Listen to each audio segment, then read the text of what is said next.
UniPhi allows you to perform an advanced search within the Documents module. This search finds documents not just based on the document name, but also the data within it. Access this feature by clicking the blue search icon at the top. The advanced search feature allows for a wide range of search criteria to be applied, including project start, end dates, document modified date range, and keyword search.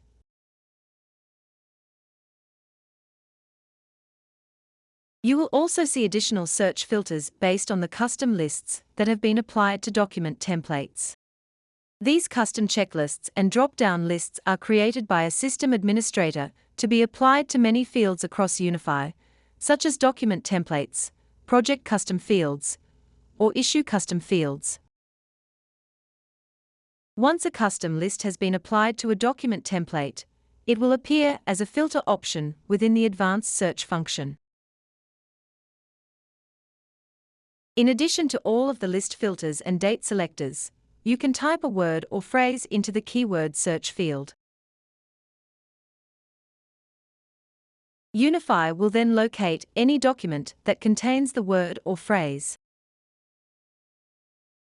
Now you optimize your searching with the advanced search feature. Thanks for watching this UniPhi tutorial.